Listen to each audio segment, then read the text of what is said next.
Today is Tuesday, July 20th, 2021. Coming up on Roland Martin Unfiltered, the Delta variant causing major problems, skyrocketing increase of COVID cases across the country. Dr. Ebony Hilton says, I told y'all this was gonna happen. That's not really how she sounds, her South Carolina accent, but I know what I mean. In Oklahoma, the State Board of Education passed emergency rules on HB 1775 that bans critical race theory. We'll talk with the only black board member who also voted against it. Enrique Tarrio, the leader of the Proud Boys, pleads guilty to vandalizing the historic Asbury United Methodist Church here in Washington, D.C. Also, French President Emmanuel Macron made civil rights leader Reverend Jesse Jackson Sr. a commander of the Legion of Honor, France's highest award. We'll show you the ceremony. Plus, billionaire Amazon CEO Jeff Bezos successfully traveled into space this morning. We'll show you the video.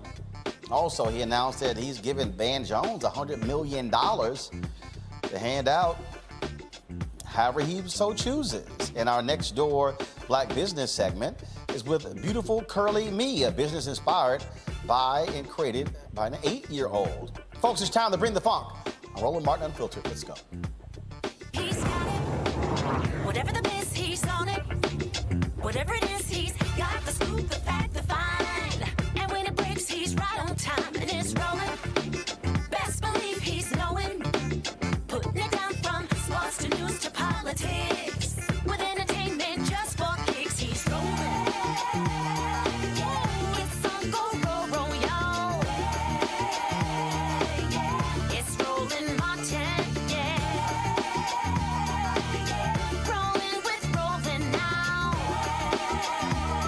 He's funk, he's fresh, he's real, the best, you know he's Roland Martin now.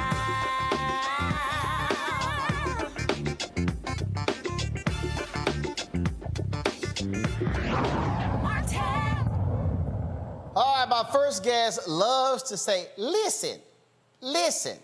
Y'all better listen in her Charleston, South Carolina accent.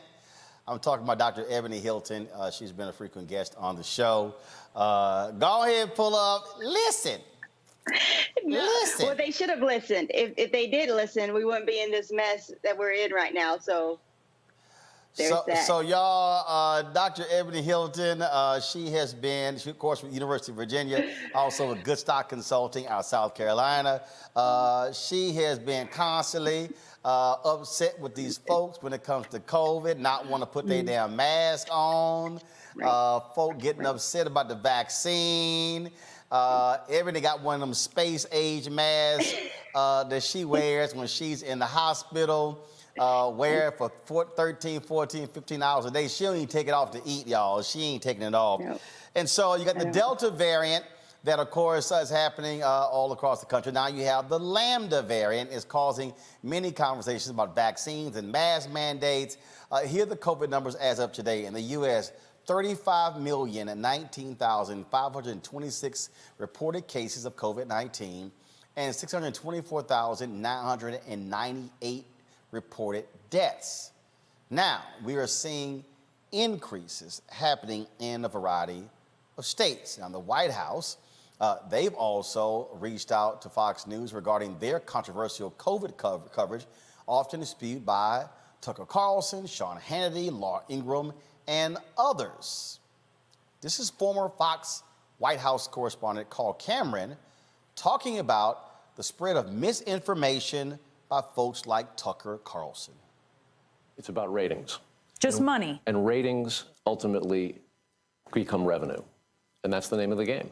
Whoever gets the most clicks on social media makes the most money, gets the most fame, gets the most attention. And that type of activity is not journalism. It's not news. It's gaslighting. It's propaganda. I mean, just last week, new infections went up 70%.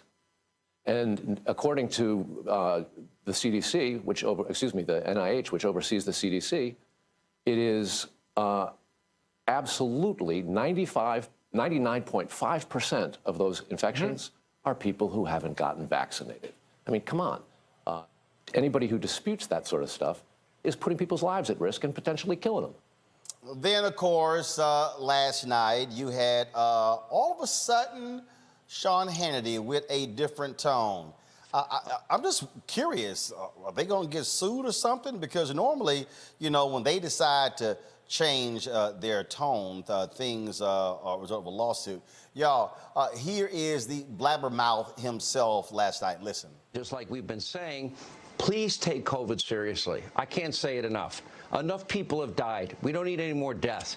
Research like crazy. Talk to your doctor, your doctors, medical professionals you trust based on your unique medical history, your current medical condition, and you and your doctor make a very important decision for your own safety. Take it seriously.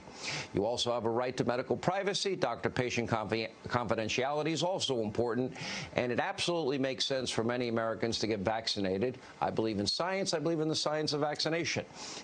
Just like we've been saying. Now, it's a whole bunch of folks on Fox News. Oh, not y'all. They got their vaccines. Remember when they were complaining about the vaccine passports? You do know at Fox News they have to require that to even come into their building. But just so you understand the game as Carl Cameron, y'all, he spent years at Fox News is playing. Check this out. I saw this where I was coming in and, you just heard Sean Hannity there on Fox News. This is Media Matters. Sean Hannity tells his radio caller he was correct to ignore his doctor and refuse the COVID vaccine. See, y'all need to understand the games being played. See, this is why we're dealing with the Delta variant and cases are increasing in Texas and California, because all these idiots who keep listening to people like Sean Hannity and Tucker Carlson. When you heard President Joe Biden say Facebook is killing people because they allow misinformation, their algorithm, folks, drives revenue. And when you have these conservative people on the right, like Ben Shapiro and others, Dan Bongino with the top numbers on Facebook, they're spreading misinformation. That, Ebony, is the problem. They literally are listening to these idiots as if they're giving them great information. Right, and it's ridiculous considering the fact that you don't have to. I don't know the saying. You don't have to see a duck to know it's a duck. Like if you can hear it quack. We've been now in this pandemic for a year and a half. We shouldn't have to tell people that water is wet and that COVID is dangerous. But yet here we are, and what we're seeing across the nation. We have an increase in 198% in our COVID cases over the last 2 weeks. And if you think about the last 2 weeks, that means January the 4th, where everyone was partying. That's where we're seeing these numbers right now. So 198% increase in new cases, 45% in hospitalizations, 45% in death, even though our testing is down 13%. So imagine that. We're not testing as much as we were 2 weeks ago, and yet our counts are going up, which is a bad sign. And if you're looking at it across the board, Mississippi has had an increase in over 308%. If we're looking at Arkansas, we're talking about 120%. Alabama, you can go literally across the board. You're looking at 200, 300% increase in your new cases. And I hate to say it for Mississippi, with this 300% increase, you don't have the hospital density that they do in New York City, that they do in California. You don't have the infrastructure in place. So all those persons that are getting infected, the likelihood of you dying increases because the resources there to keep you alive are simply not there. So and what happened was, Ebony, we had these people who we got to open up, and they were putting pressure. There was pressure on the Biden administration to do so. They lifted the mask mandate, and folk just lost their damn mind.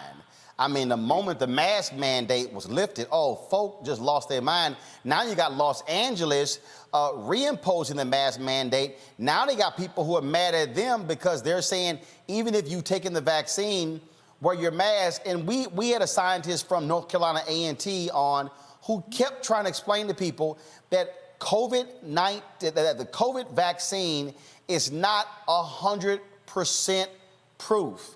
That just because you get the vaccine does not mean you can't get COVID again. It drastically reduces the possibility. And if you do get it, it's not going to be as fatal as it was as it was last year, but we're seeing increasing number of people who have gotten it. Coco Gauff pulled out of the Olympics because she got COVID. Rich Eisen with the NFL Network vaccinated, he got it. Bill Maher, he got it. There was another media person the other day where, and they, again, all took the vaccine, but they still got it. Right. I mean, the closest thing I can give to people is birth control pills, right? Women, we know we can take birth control pills, but if you go and you're not protected or you're not using other methods of trying to have contraception, you can still get pregnant. Same thing with COVID-19. The vaccine is supposed to allow your immune system to be ready on day 0 if you get in contact with someone with COVID. It does not prevent someone from coming into your presence, coughing in your face, and actually transmitting the virus to you. It's not the analogy I use is like a raincoat. I can have a raincoat on and keep me dry for the most part, but if I jump into a pool of water, I'm going to get wet. Same thing with this vaccine. You cannot rely on it to prevent you from getting infected. It is supposed to be a booster for your immune system to be able to respond. And a thing I think I said on the very first time I was on your show, we use death too much in America as a sign of how this pandemic is going. There are other consequences of COVID other than just death. The vaccine does a fantastic job of keeping you alive if you get infected with COVID, and that's fantastic. But what we do know is that long COVID does is this, and long COVID is where the inflammatory process of this virus literally causes your organs to work differently, your brain, your kidneys, your lungs. And so there's studies out of Stanford, for instance, where they looked at people who didn't present with brain like symptoms of loss of taste and smell. They didn't have that. But when they did autopsies on these people after they died from COVID, their brains resembled those of persons with Alzheimer's and Parkinson's disease. We don't know what this virus is doing as far as the impact it has on your body structurally. And there was a report by Fair Health of over 2 million people. And what they found was that 23% of those 2 million people complained of symptoms of COVID-19 for at least greater than 30 days. And that's what they were using as a marker for long COVID. And the interesting thing is that 19% of people who said, I didn't have any signs and symptoms of COVID. I didn't have a cough. I didn't have a fever. I literally just went and got tested and I came up positive for COVID. Well, 19% of those persons like that said that within those 30 days, something about their body was different. Either they complained of GI upset, they complained of what we call COVID brain fog, or inability to concentrate. They had painful experiences. They had differences in their lab work. And those are people who didn't even have any signs and symptoms that they were infected in the first place. So to play around with COVID when we don't know the long-term impact it can have on your body is a dangerous game to play. And then, I've got fools on YouTube going, oh, this is a con game. This is a joke. The vaccine is a joke. And I'm sorry, it is not a get out of jail free card where, I can now just go out and wild and out and I can just walk around. And part of this thing was, this is where the information came in, Ebony, and where it was problematic because then it was like, oh, well, no, sure, if you got vaccinated, you can be in groups now and you can be in groups of, up to 10 and 20 and everything is fine. It was kind of like, yeah, but you don't know if they has got it. Right. And we were saying that with the CDC's lifting of the mask mandate, we had to realize it was based on information that was coming out of Israel. And Israel did a fantastic job at vaccinating their country. They literally had 60% of all their adults vaccinated by April the 3rd or 4th, I think it was. But they still didn't lift their last mask mandate until April the 18th to allow for even more persons to be vaccinated. Now, we in the United States of America, we still have not gotten to 60% of our population fully vaccinated, and we know that. And so for us to try to use Israel as a surrogate for what we should do here was premature, in my opinion, for one. For two, we know that we have to think about COVID on the global scale of things and then also locally. So to tell the entire nation, United States of America, hey, you can go about your lives and take off your mask and wander about, when we're having outbreaks in Missouri where people are literally have to transport their patients out of state because they don't have any hospital beds for them.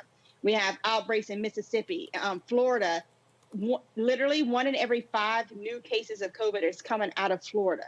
Stay away from Florida. When we have those types of situations, we can't make these blanketed statements and say, go out and be free when it's not safe. And vaccines, for those persons saying that vaccines don't work, what I'm telling you, in my ICU right now, I have a person half my age, literally. If they don't get a lung transplant, they will die. That's the truth of what happens. It's not old people. It's not the sick people. It is people that look just like you and me that are struggling to breathe at this point. And it doesn't have to be that way. The vaccine does a fantastic job of preventing you from getting to that severe form of COVID-19. Look, one of my lawyers was misdiagnosed. Absolutely believes that she has COVID. Doctor said, you have COVID lungs. 3 months ago, she said, I need to transfer your work to someone else because I am still dealing with COVID 1 year later. And I texted her the other day just to see how she was doing, and she's getting better, but this is a year later. And these people are playing games. You tweeted this, a friend who got vaccinated, I think she's a doctor if I'm correct, and got COVID. There's so many other examples. I saw a tweet the other day where a young lady out of Houston, she's a pharmacist, and her dumbass boyfriend refused to take the vaccine. Now his ass is in the hospital, in the ICU, fighting for his life because he was like, oh yeah, that vaccine is stupid. We see these other stories where people were big time anti-vaxxers, and now they're literally fighting for their lives, and they're posting these photos of them in their hospital beds. And I don't understand how nuts folks are on this. I don't get it. I don't get it. I'm not trying to play games. I'm not trying to be sick. And again, bitching about a mask. Like, first of all, Ebony, here's what's so crazy. Yeah. It's not that many times I'm actually around a lot of people. So when I walk into a convenience store, mask. Now, when I'm walking out and ain't nobody on my left and ain't nobody on my right or in front of me, behind me, hell, I take it off. Right. I'm trying to figure out why is it so hard. It's hard because people want to make it hard. People will complain about the wetness of water if you let them. But what I do know is that those same persons who are complaining about a mask, when they come into the hospital, they are begging for a mask that has some oxygen because they can't breathe. And I think what we have to realize is the burden that it placed on medical professionals. You mentioned the retweet I did of a physician who is now infected. Because trying to take care of persons who have COVID in the hospital, that's one of my greatest fears. I mean, I go to work and I will go to work and take care of patients because that's what we're supposed to do, but I don't want to die. And so for persons to be as selfish as they are to say, I just don't want this, right? If you have curiosities and you have concerns about how the vaccine works, for sure, let's talk that through. But if it's just I just don't feel like doing that, then if COVID touches your throat and you cannot breathe anymore, think about if you're going to keep that same energy. Because if you're not going to keep that same energy and you're going to want someone to help you, then help me help you. Go get vaccinated. You can text your zip code to GetVax, which is GETVAX, and it'll have all the information of exactly where within your locality you can go and get vaccinated. If you have questions, find me on Twitter. Write me, and I'll try to answer as many of your questions as possible.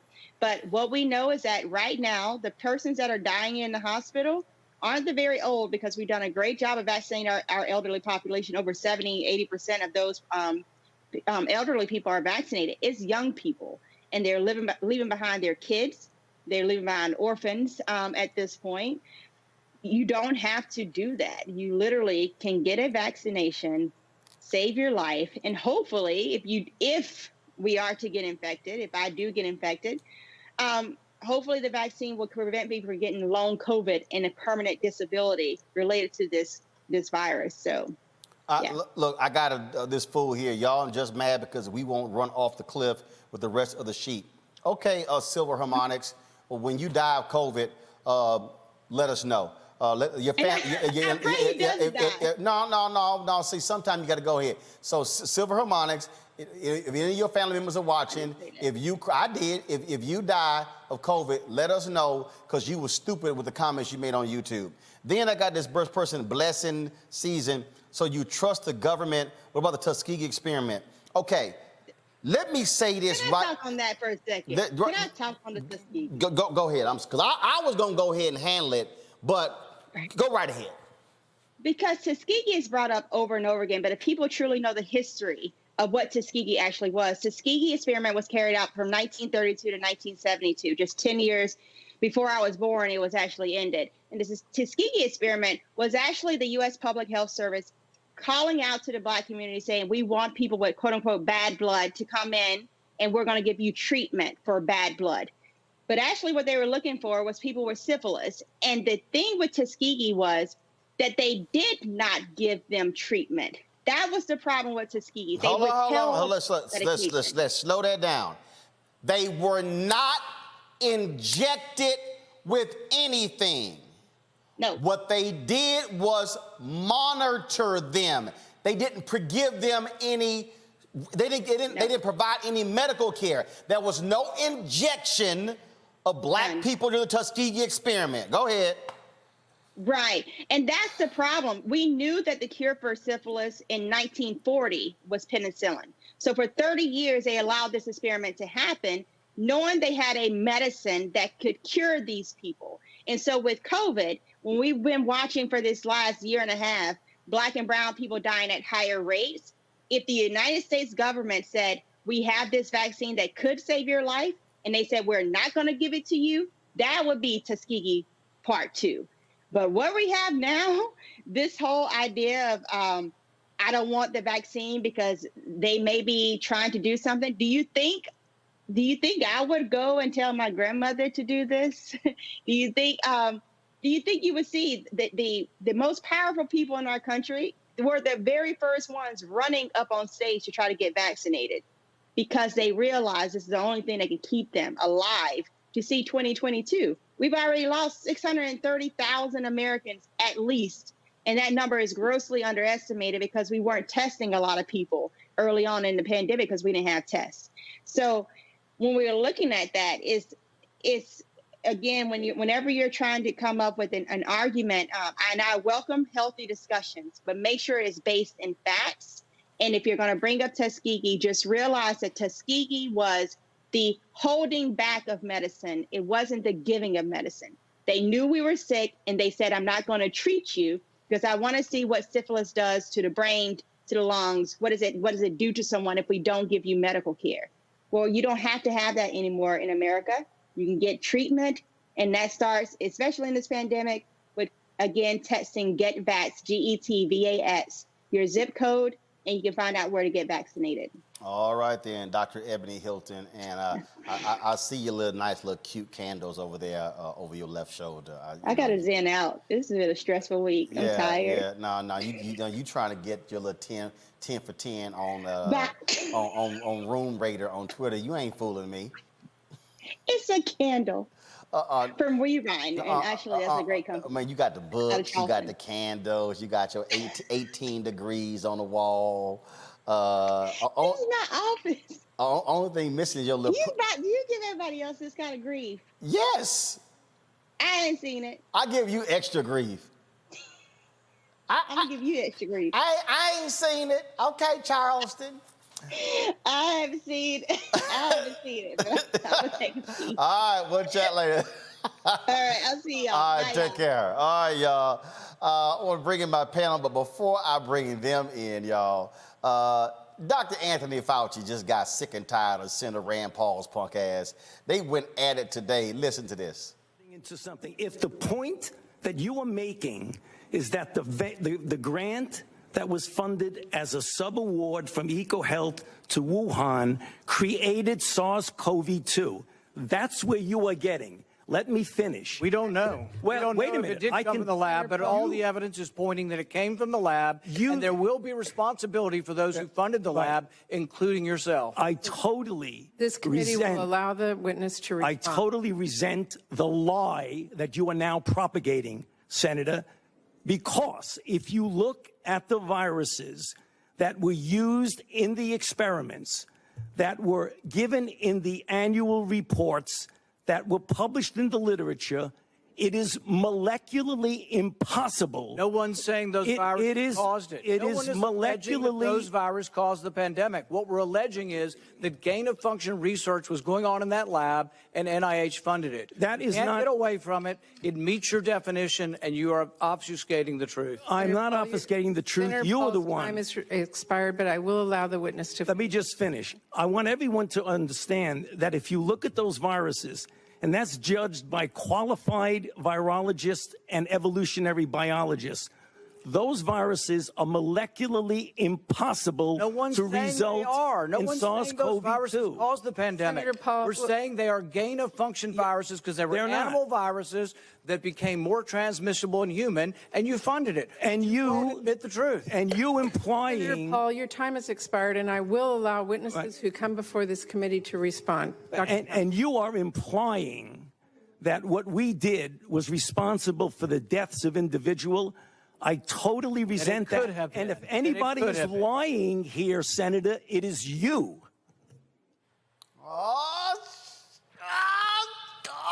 Come on, Dr. Fauci. Ben Dixon is the host of Benjamin Dixon Show podcast. Teresa Lundy, principal, founder of TML Communications. Mustafa Santiago Ali, PhD, former senior advisor for environmental justice, EPA. Ben, Fauci's like, I'm tired of this shit. He should have been tired. I'm glad to see him tired of it. What Rand Paul is doing here is particularly nefarious because he is making an assertion that is he's insinuating that Dr. Fauci and this gain-of-function research is what triggered the pandemic, and he knows that while he's making that distinction in front of the Senate hearing, that the Trump supporters are going to just run with that. He understands how to do this doublespeak. It's very Orwellian. It's very 1984. He's a professional propagandist. He's a professional liar, and he specializes in half-truths. And I'm glad Dr. Fauci read him for filth. What we're dealing with, Teresa, is we're dealing with yahoos on the right who are really stuck on stupid, and they really believe this kind of crap. And that's part of the problem. Ron Brownstein tweeted this about a new CBS poll. 55% of Trump voters describe January 6th attack as defending freedom. Just 20% call it an insurrection. These are the yahoos we're dealing with who are endangering America. Absolutely. I mean, so I think from the beginning when we started to talk about what the pandemic was going to look like, I think probably the halfway through, we were still in the process and the research stage. So, of course, there was no plan in place. So I think there has just been, obviously, rhetoric that has been coming across either from my media streams, either, even from the administration on down, from the beginning. So when we look at now, with the rates going extremely high and we're trying to figure out solutions, we can't help to think about those naysayers in the beginning that said this pandemic was, just not extreme, or it wasn't as penetrable as it is today. But again, I guess that didn't matter with the high rising cases that we've had, not only in the U.S., but across the board. Look, we're dealing with some crazy people here. And look, if y'all want to be one of these black folks who want to play games with this, go on right ahead. I keep trying to explain to folks, Mustafa, ain't no flip side to death. I mean, it's not. When you're gone, you're gone.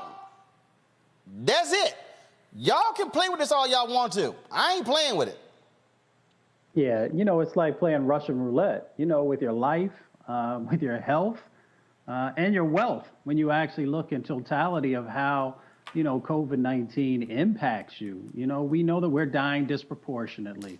So we should be doing everything that we can to make sure that any of our relatives, any of our friends, any of the folks in our community have all the information that they need so that they'll go ahead and make sure that they get vaccinated, but also continue to wear your mask. We know that it's also impacting, our long-term health, which Ebony shared with us. And then the third part that we don't talk enough about is that it's also impacting our wealth. Because if you get sick and you have to be in the hospital for any amount of time, we know how expensive that is. So any of those three reasons should be enough for you to make sure that you stop playing around with this, with this virus, because it's real and it's not playing with folks. You don't care, what color you are, what party you are, it will take you out. Look, people have asked me when am I going to allow panelists like yourself back in the studio. I said it's going to be another 6 months. I said we are not out of the danger zone. And so I don't want panelists further potentially exposed. I don't want staff potentially exposed, because again, we've got to be out of this danger zone that we're in. And so if folks want to keep playing games, go right ahead. But I'm warning y'all. Y'all got to sit here and really deal with this stuff, folks. And so again, if y'all want to sit here and don't take it, okay. But guess what? Do understand what's going to happen. You can be like one of these people here who are in the ICU gasping for air, saying, please save my life. Why don't you do that before your dumb ass gets sick? All right, let's talk about the stupidity that's going on all across the country. This happened yesterday. The Texas Senate, this is Philip Lewis tweeted this here. The Texas Senate passed a bill to eliminate a requirement that public schools teach that the KKK is morally wrong. That same bill dropped studying Martin Luther King Jr.'s I Have a Dream speech as a curriculum requirement. Now in Oklahoma, the State Board of Education, they passed an emergency rule on House Bill 1775 banning critical race theory. Y'all, it wasn't even being taught in Oklahoma schools. Other rules implemented include, check this out, parents are permitted to inspect school curriculum. Okay. Teachers who violate rules could face suspension of their teaching certificate. I told y'all what's going on here. These crazed, deranged white people, these white conservatives are going nuts. They're trying to group everything under critical race theory, and it's idiotic.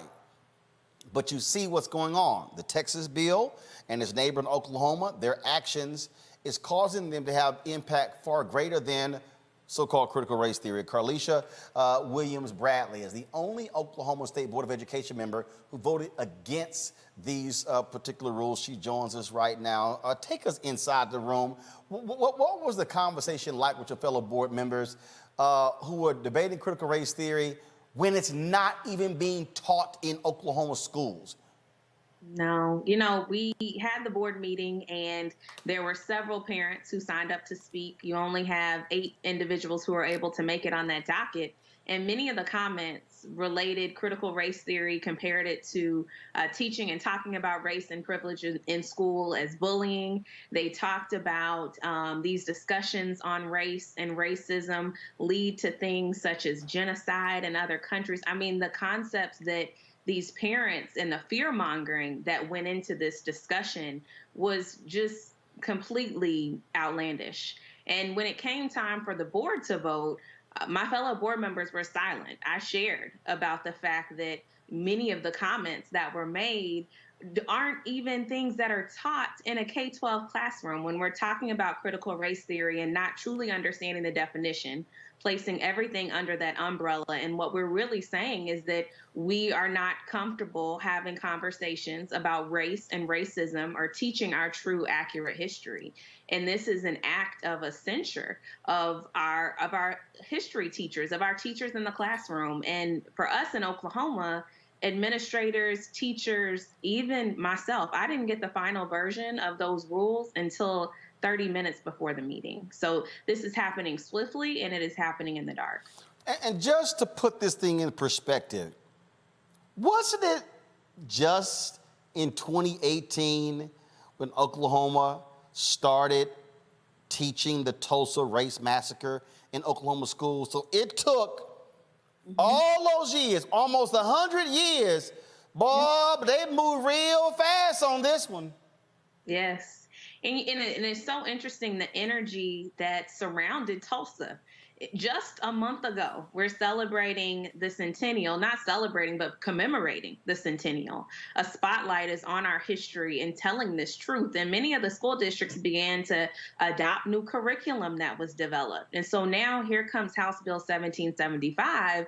And while some individuals are saying, oh, just teach the standards and you will be fine, it's the consequences attached to that. When you talk about making a student feel uncomfortable, to feel anguish or guilt, and there being a penalty of your teaching certificate, and even further in the consequences, school districts could lose accreditation, which means losing all of their state funding. So there are so many things that are attached to the fear that is surrounding this bill, the fact that of the hundreds of education laws that were passed, that this was the only one that we needed to create emergency rules for that steps past that public comment process.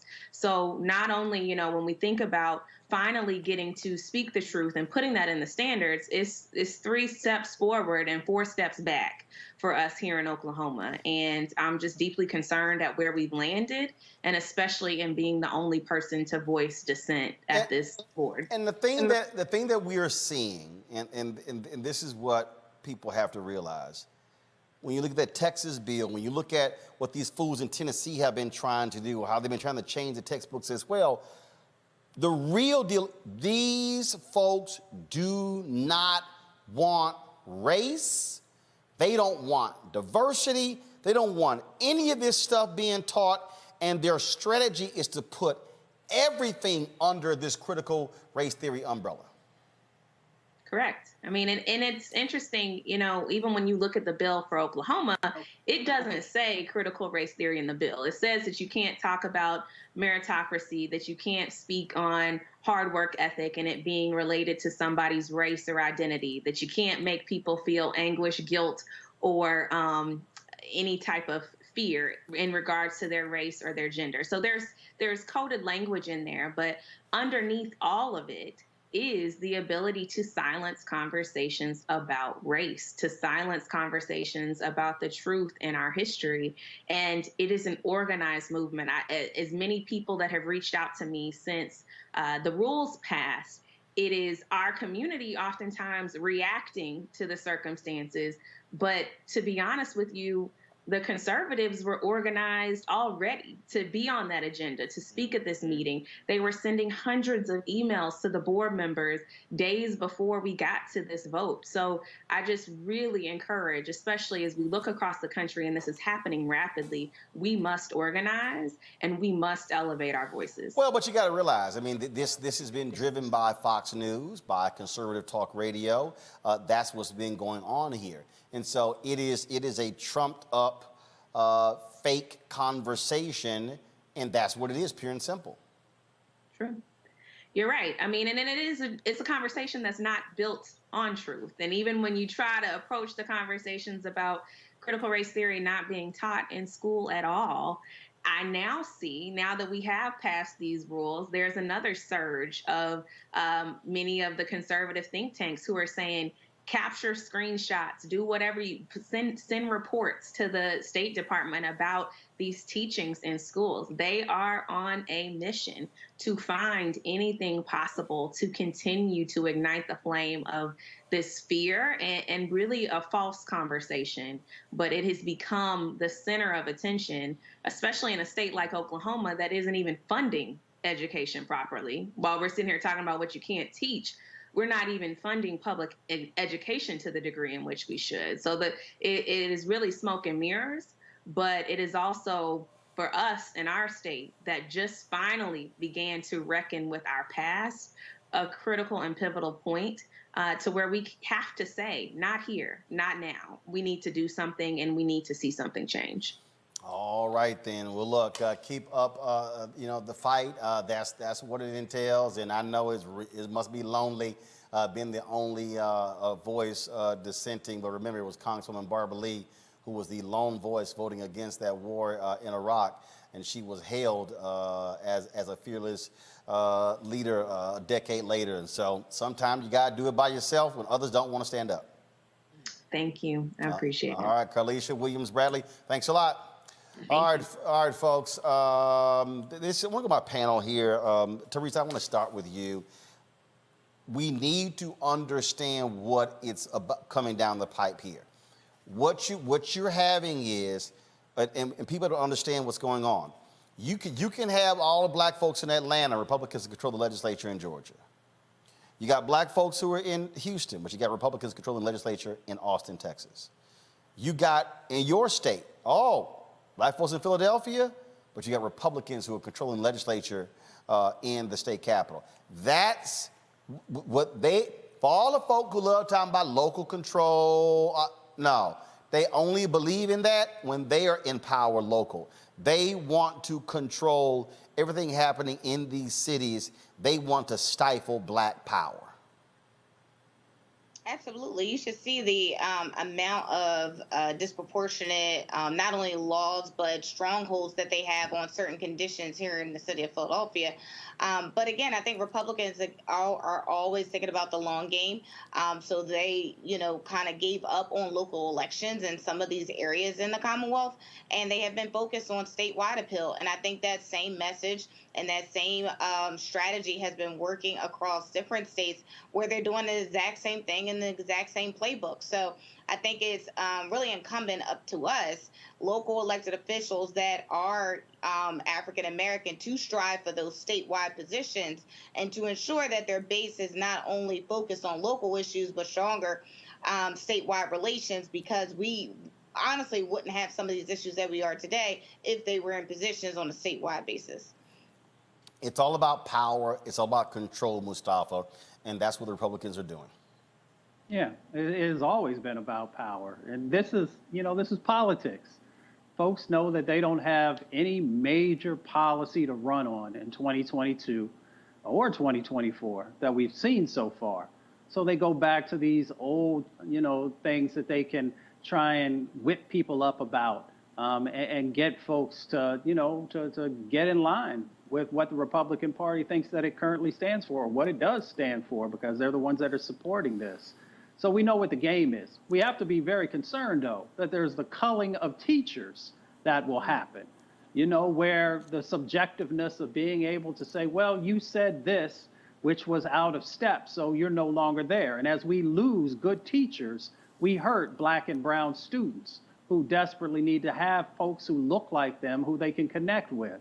So you've got the two different dynamics that are going on. You've got the politics and the power that's going on, and then you've also got the silencing of teachers that are willing to tell the truth about the history of our country. Ben? I'm just thinking about how much effort that they go through to ensure that two things. They have a boogeyman, like Mustafa was saying. It's a cyclical outrage. It's a seasonal outrage. In a few months, we'll be outraged over the war on Christmas, even though there's no such thing.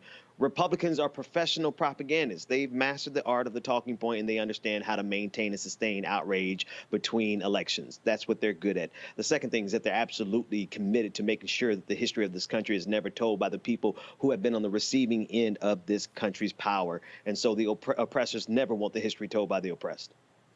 Look, folks, just understand what's going on here.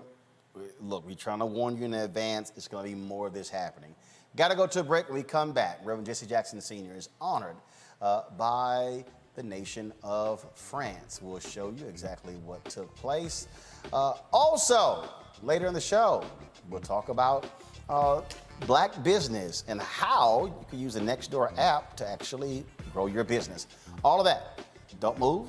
Up next, right here on Roland Martin Unfiltered. But before you go, don't forget, if you want to support what we do, please contribute to and join our Bring the Funk fan club. Every dollar you give goes to support this show. We back to using Cash App. We shut down those fake Cash App accounts.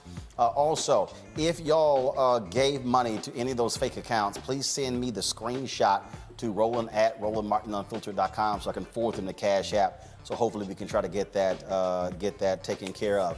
But our Cash App, $RM Unfiltered. Anybody who gives during the show, I'm going to give you a shout out today. And so again, Cash App is $RM Unfiltered. PayPal is paypal.me/R Martin Unfiltered. Venmo is venmo.com/RM Unfiltered. Zelle, Roland at RolandSMartin.com or Roland at RolandMartinUnfiltered.com.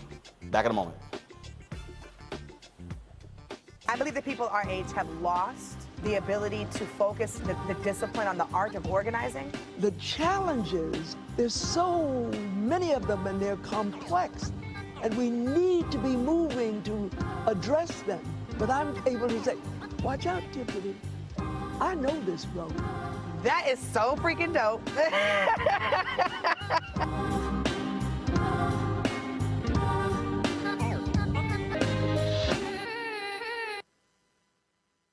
What still impacts and what creates change is when we mobilize.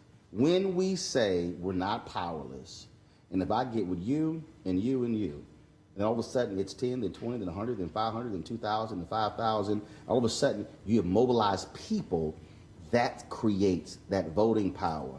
And then when you throw somebody out, it catches their attention real quick. But not only just that, they have to know what it is that they're standing for. Because if you have friends that talks politics, then of course we're having a decent conversation and I'm being educated at the same time. But if my group of people are not talking about that, then I still don't know. So I can unite with you, and then I'm making sure that you have the voice, but what if you don't have the courage to speak? So you're still getting a group of people together that don't know how to do nothing. George Floyd's death hopefully put another nail in the coffin of racism. You talk about awakening America. It led to a historic summer of protest. I hope our younger generation don't ever forget that nonviolence is soul force. Priceless.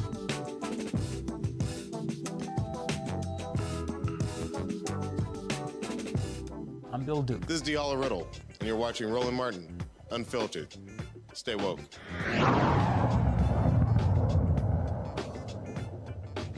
The President of France has presented Reverend Jesse Jackson Sr. with the country's highest award. President Emmanuel Macron commemorated Jackson for helping change the destiny of the United States by making him a commander of the Legion of Honor. That's an award that many African-American soldiers received in France in World War I. They were also awarded other French medals at the time when the United States was not recognizing the bravery of African Americans.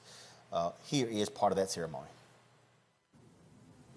The French Republic is grateful for your tireless work to promote liberty, equality, and fraternity, and for the hope you have instilled in us all for over half a century. I just described some of your main fights, your merits, but all of us are very aware of this legacy. What you deliver, what definitely is a privilege to have you here today. This is why it is an honor and a great pleasure for me, on behalf of the French Republic, to decorate you as Commander in the Legion of Honor.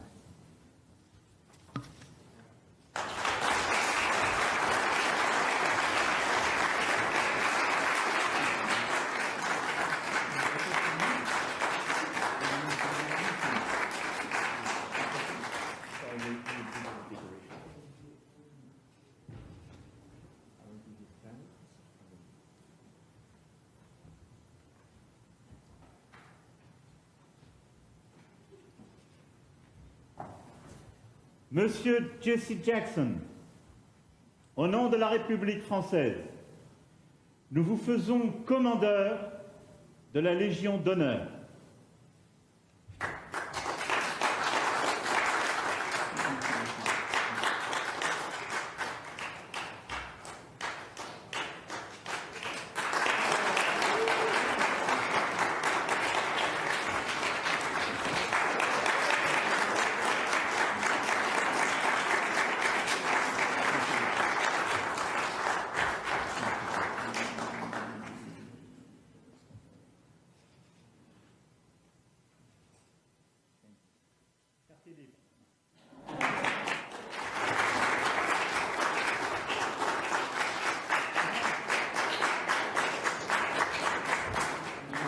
All right, folks. And just if anyone was wondering, Reverend Jackson was awarded the Presidential Medal of Freedom here in the United States by President Bill Clinton in 2000. Of course, he is dealing with the reality of Parkinson's disease.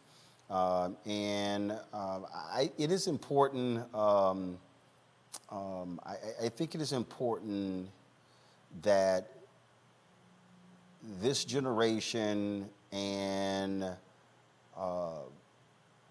others do not diminish Teresa, nor underestimate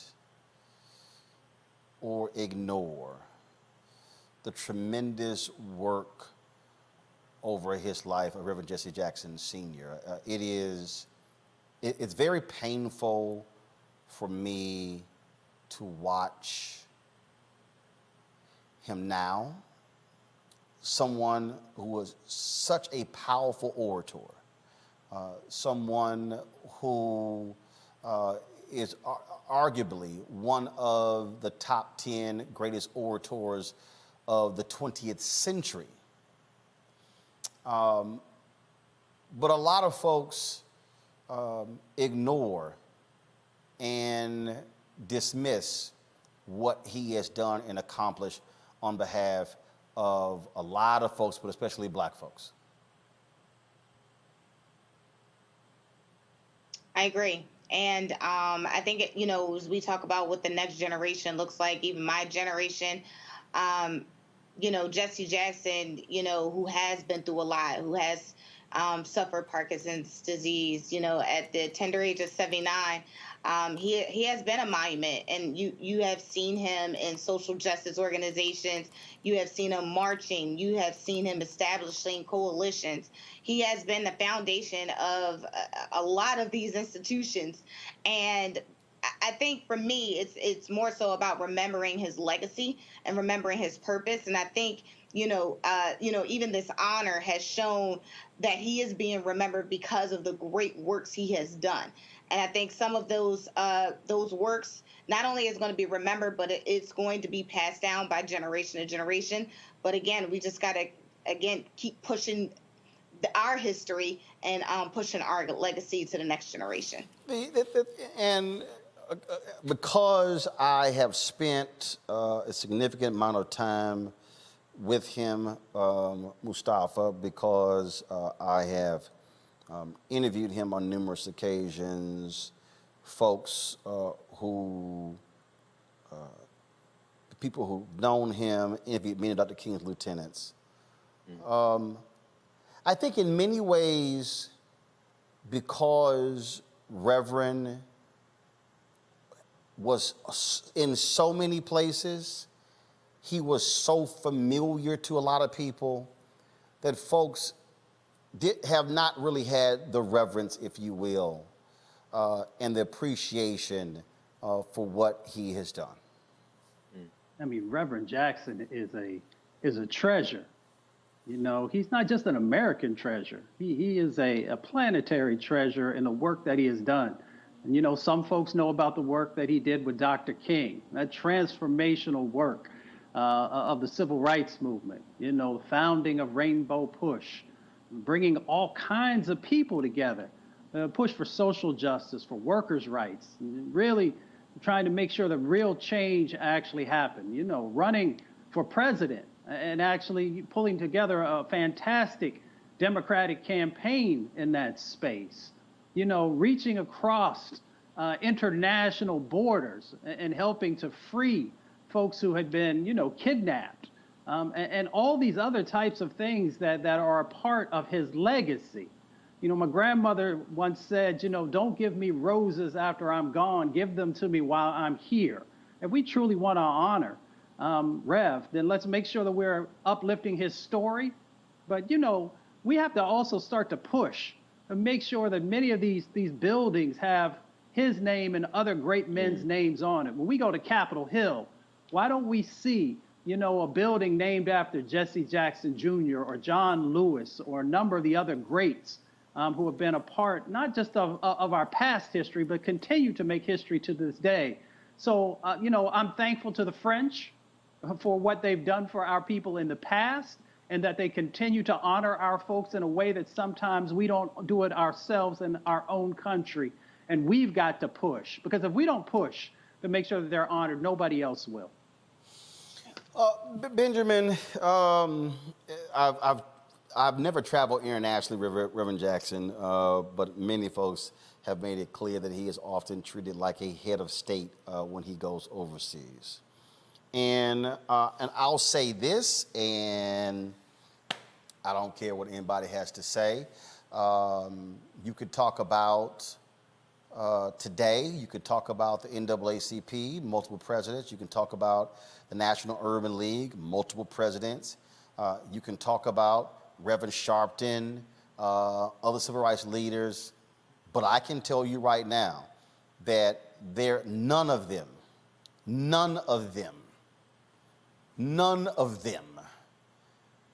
have the stature and have been and have the ability to pick in his prime, going in the 70s, in the 80s, in the 90s, and in 2000, who could pick the phone up and make things happen and force CEOs to drop their schedules to meet with him. I long said this to a lot of people. I said, what happens when Reverend Jackson is no longer on the stage? And a lot of people, and I get folks who say we don't need to have the one leader. I totally get that.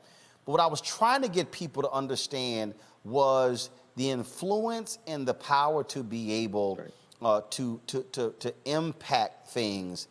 And that's the piece right there. This battle that we're having right now with ad agencies, I'll say it, if Reverend Jackson was not significantly slowed in his speech, hurt by Parkinson's, his voice would be very loud and persistent on this issue. And again, I don't care, and I know all of them. I know all the civil rights folks, from Sharpton to Derek Johnson and Mark Morial. We can go on and on and on, but the reality is this here: none of them can hold a candle to Reverend Jackson.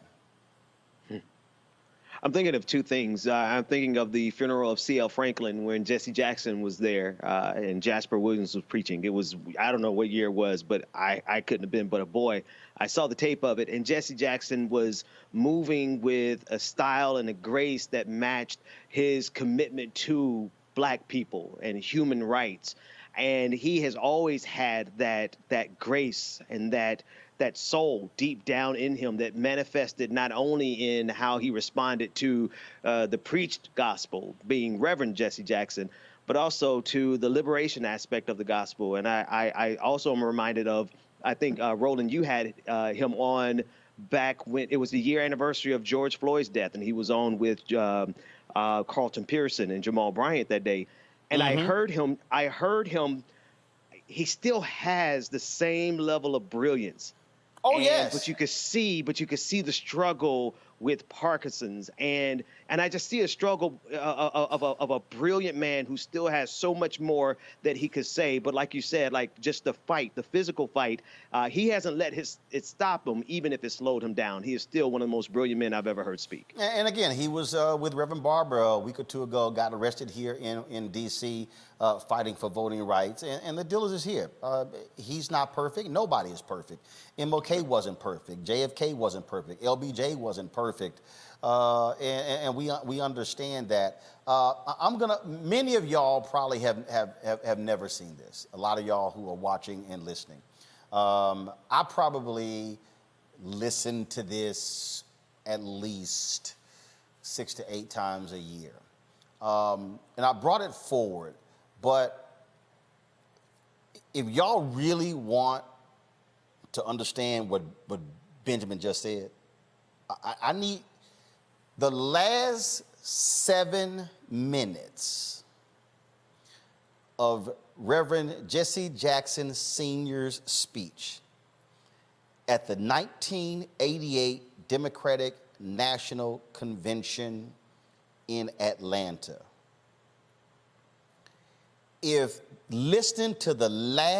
you are not moved to tears listening to the last 7 minutes, I can actually, my eyes can well up even just talking about it. So understand setting, y'all. Understand this is his second presidential run. He comes in second to Michael Dukakis.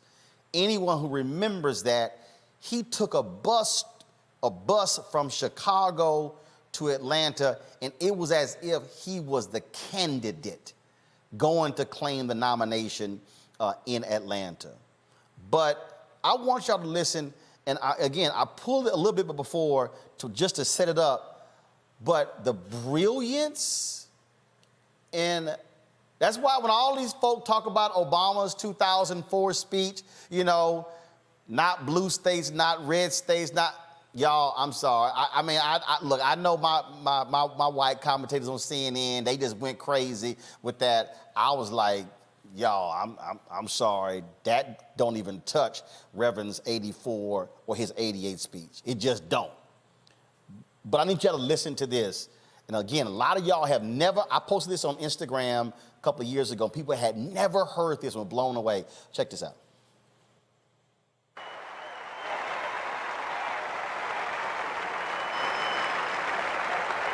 And then, for our children, young America, hold your head high now. We can win. We must not lose you to drugs and violence, premature pregnancy, suicide, cynicism, pessimism, and despair. We can win. Wherever you are tonight, I challenge you to hope and to dream. Don't submerge your dreams. Exercise above all else. Even on drugs, dream of the day you're drug-free. Even in the gutter, dream of the day that you'll be up on your feet again. You must never stop dreaming. Face reality, yes, but don't stop with the way things are. Dream of things as they ought to be. Dream. Face pain, but love, hope, faith, and dreams will help you rise above the pain. Use hope and imagination as weapons of survival and progress, but you keep on dreaming, young America. Dream of peace. Peace is rational and reasonable. War is irrational in this age and unwinnable. Dream of teachers who teach for life and not for living. Dream of doctors who are concerned more about public health than private wealth. Dream of lawyers more concerned about justice and the judgeship. Dream of preachers who are concerned more about prophecy than profiteering. Dream on the high road with sound values. And then America, as we go forth to September, October, November, and then beyond, America must never surrender to a high moral challenge. Do not surrender to drugs. The best drug policy is a no first use. Don't surrender with needles and cynicism. Let's have no first use on the one hand, or clinics on the other. Never surrender, young America. Go forward. America must never surrender to malnutrition. We can feed the hungry and clothe the naked. We must never surrender. We must go forward. We must never surrender to illiteracy. Invest in our children. Never surrender and go forward. We must never surrender to inequality. Women cannot compromise ERA or comparable worth. Women are making 60 cents on the dollar to what a man makes. Women cannot buy meat cheaper. Women cannot buy bread cheaper. Women cannot buy milk cheaper. Women deserve to get paid for the work that you do. It's right and it's fair.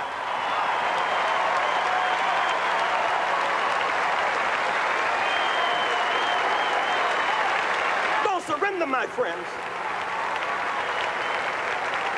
Those who have AIDS tonight, you deserve our compassion. Even with AIDS, you must not surrender in your wheelchairs. I see you sitting here tonight in those wheelchairs.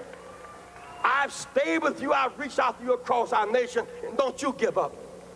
I know it's tough sometimes. People look down on you. It took you a little more effort to get here tonight.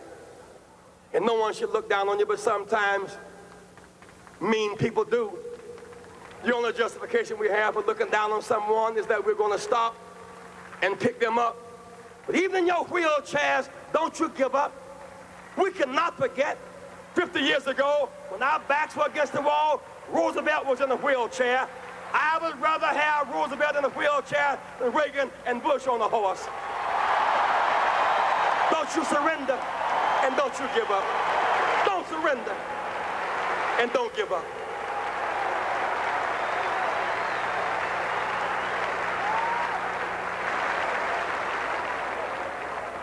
Why can I challenge you this way? Jesse Jackson, you don't understand my situation. You'll be on television. You don't understand. I see you with the big people. You don't understand my situation. I understand. You see me on TV, but you don't know the me that makes me me. They wonder why does Jesse run? Because they see me running for the White House. They don't see the house I'm running from. I have a story.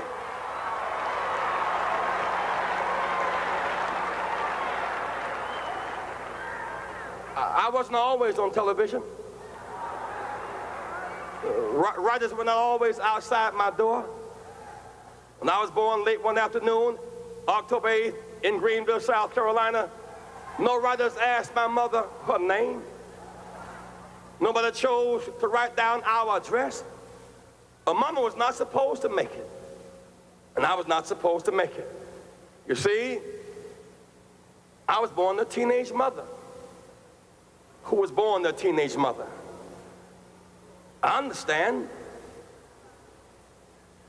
I know abandonment and people being mean to you and saying you're nothing and nobody and can never be anything. I understand. Jesse Jackson is my third name. I'm adopted. When I had no name, my grandmother gave me her name. My name was Jesse Burns till I was 12. So I wouldn't have a blank space, she gave me a name to hold me over. I understand when nobody knows your name. I understand when you have no name. I understand. I wasn't born in the hospital. Mama didn't have insurance. I was born in the bed at house. I really do understand. Born in a 3-room house. Bathroom in the backyard. Slop job by the bed. No hot and cold running water. I understand. Wallpaper used for decoration? No. For a windbreaker. I understand. I'm a working person's person. That's why I understand you, whether you're black or white. I understand work. I was not born with a silver spoon in my mouth. I had a shovel programmed for my hand. My mother, a working woman. So many days she went to work early with runs in her stockings. She knew better, but she rolled runs in her stockings so that my brother and I could have matching socks and not be laughed at school. I understand. At 3 o'clock on Thanksgiving Day, we couldn't eat turkey because Mama was preparing somebody else's turkey at 3 o'clock. We had to play football to entertain ourselves. And then around 6 o'clock, she would get off the Alta Vista bus and we would bring up the leftovers and eat our turkey, leftovers, the carcass, the cranberries, around 8 o'clock at night.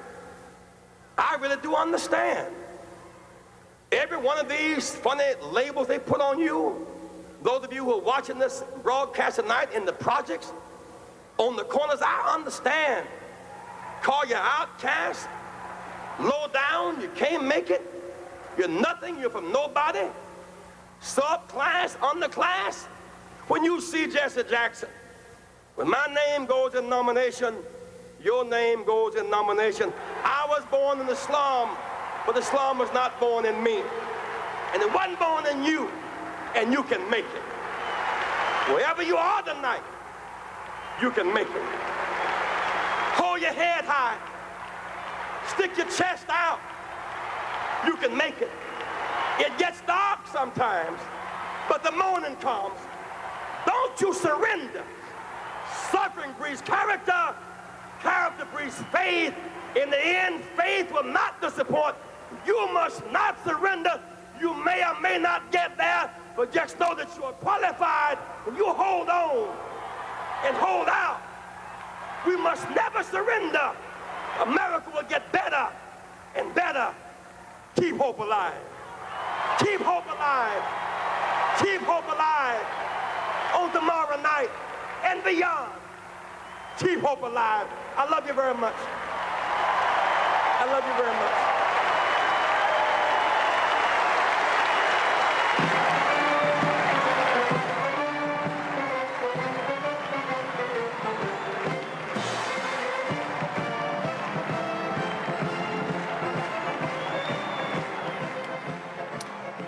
That right there is I dare say why it is hard to look at today because we are so used to I think for a lot of us got so used to hearing him and I would say it's akin Ben to not being able to hear someone else who suffered from Parkinson's, Muhammad Ali, and which is the value of video, the value of when someone said so much and did so much, the ability to still be able to hear it today. And so again, for a lot of people who never saw or heard that, they probably were like, "Yo, yeah, that was in 1988." It was 1988, and I was looking at the date. It was 88. It was July 20th. It was a day today that he gave that speech. And one of the things that jumps out to me, Roland, is just how magnificent that brother is as a wordsmith. And I still hear that calculus going on as he's contemplating how to speak, even with the inhibition or the Parkinson's holding him back. That same brilliance is still calculating in his mind every time I hear him speak. And I thank you for sharing that entire clip because I've seen it. I don't know if I've seen it as many times as you, but I do know that is one of the most powerful speeches that I've ever seen, definitely from Reverend Jackson, but period. It's one of the most powerful speeches. And Mustafa, for the people who don't understand the 84 and 88 run, presidential candidates were not talking about apartheid. They were not talking about universal health care. People need to for the people out here, y'all need to understand, Bernie Sanders' agenda in 2016 and 2020 was straight out of Reverend Jackson 84, 88. It's amazing the people who call themselves, Reverend Jackson's, those two runs were they scared the living shit out of the Democratic Party that's what led to the creation of the Democratic Leadership Council, the DLC, which led to the election of Bill Clinton. They were scared to death of this black man and his progressive agenda. He was and is a transformational figure in American history and American politics, in the labor movement, so many different genres that he was able to navigate. And he brought that Greenville, South Carolina, that country swag, which is so important because people can connect with that because they know you're just telling it to them real and that you're not putting on airs, as some of us who got a country background would sometimes say. And that was Reverend Jackson. I remember when I was working for John Conyers, and I remember the first time he walked in the office and put his hand on my shoulder, and I looked up and saw him, and then as soon as we got done talking, ran to the back and called my mama to tell her that I had just officially met Jesse Jackson. I mean, he was just real. He's so incredibly real and such a blessing for our country to have had before and to still have. And that's why I say we got to continually honor And, you know, all these people who do the remixes, you know, Bernie and President Obama and a number of others. He was the originator, you know, as James Brown once used to say. So he was the originator of his space, and we should honor that. Absolutely. And to Teresa, when we talk about that agenda, when we talk about where we are today, it was that run in 1988 completely transformed the Democratic Party and black power. People don't understand. Dukakis and the white Democrats had to negotiate with Reverend Jackson. That's how Ron Brown becomes the first African-American chair of the Democratic National Committee. Not only that, Reverend Jackson, the late Dr. Ron Walters, with Ron Brown, they changed the Democratic Party rules to go from winner take all to proportional delegation. Here's the deal, folks. And somebody was like, Roland, you ain't got to compare Reverend Jackson and Obama. Here's the deal. Reverend Jackson does not change the rules in 1988. There is no Obama presidency. Because if people, and y'all can sit here and y'all, all people who love Obama and oh my God, he's our forever president, Michelle's our forever first lady. Facts are facts. In 2008, Obama lost Texas, Pennsylvania, Ohio, Nevada, California. If the 1988 rules were in place, Hillary Clinton wins all of the big states, grabs those superdelegates, and wins the nomination. So for everybody, and then look, I know the stuff Reverend said about Obama. I know a backstory y'all don't even know, and I ain't even gonna get into it. But to understand the reason I still call Reverend Jackson, and it's a lot of media people, including black media people, who no longer call his phone. There's a reason why we still call him, is because I will not disrespect how he changed the game for a whole lot of us. Absolutely. And you know, Reverend Jackson has, I think, has done the original blueprint of what it means to actually run as a black elected official, or even an elected official that without boundaries. So he has made sure that when it came to policy, when it came to making change, game changer policy and recommendations, that he understood who the people were. And so I think, you know, in part of his oratory ability was to really put himself in the shoes and get to know who the people are he was representing. And so when we start to look at our, you know, the elected officials today, I'm always, you know, impressed with those who are looking at a Reverend Jesse Jackson, a Shirley Chisholm, who has paved the way, not just because they put themselves in the race and allow people to look at themselves as, you know, the first, or, you know, they've done it and let's see what the results are, but those who have, you know, just went out there into the deep, and allowed themselves to be pulled at, to be picked, but also just to be an original person. And so, you know, as we start to look at our officials today, you know, I believe there is still that cord. Like, I believe we all still have that fire within us, but it just takes some of those remembrance, some of those clips to bring, you know, that real potential that we all have in us in order to get, you know, our country in the right direction. I just wanted, and again, folks, we started this segment off, and I was not planning to go that long.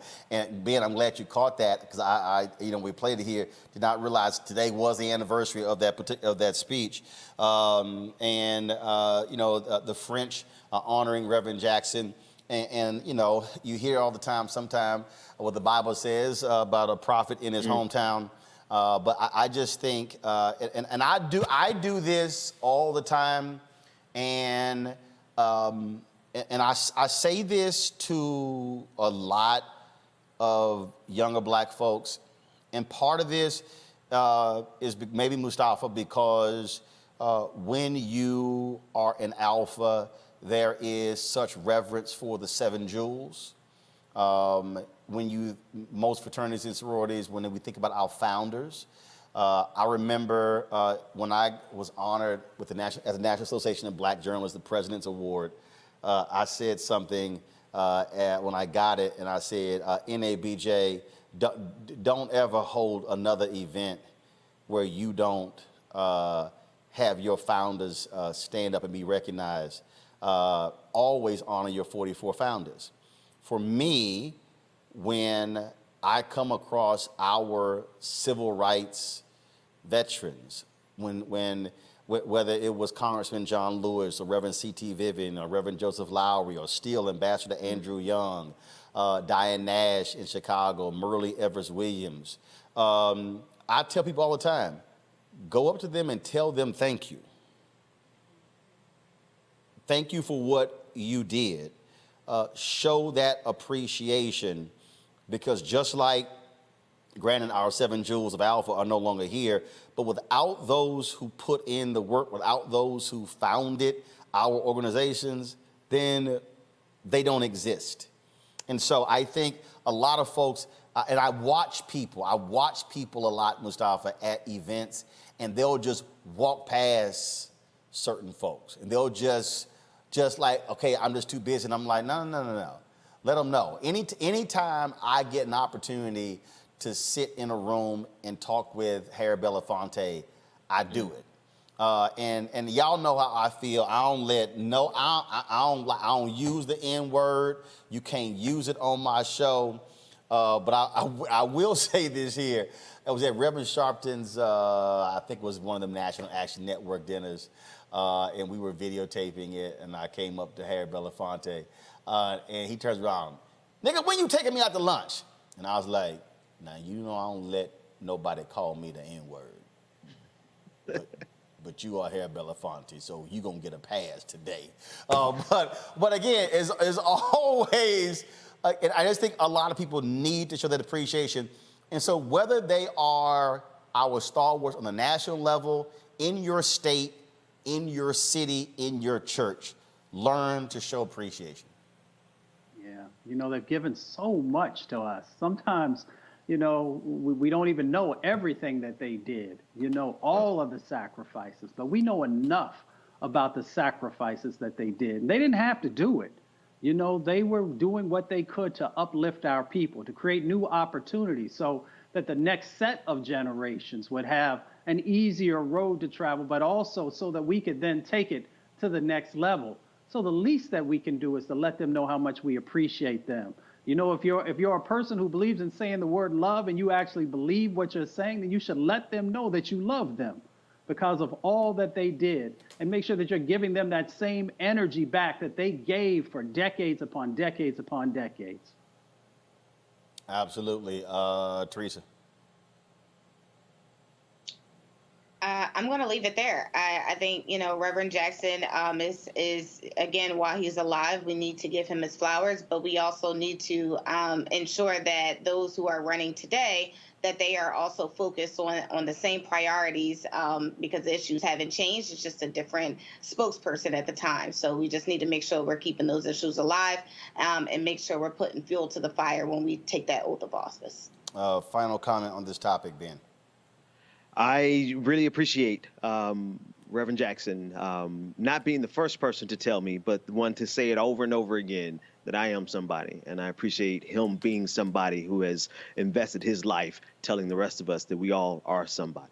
All right, then. Folks, got to go to a break. When we come back, another billionaire goes into space. Do y'all really care? Just curious. Do you really care? But he also announces that he given Van Jones $100 million and did it for Chef Jose as well. We'll tell you about those details. Plus, our marketplace segment where we focus on a black business sponsored by Nextdoor. That is next on Roland Martin Unfiltered. Supremacy ain't just about hurting black folk. Right. We got to deal with it. It's injustice. It's wrong. I do feel like in this generation, we've got to do more around being intentional in resolving conflict. You and I haven't always agreed. Yeah. But we agree on the big piece. Yeah. Now, conflict is not about destruction. Conflict's going to happen.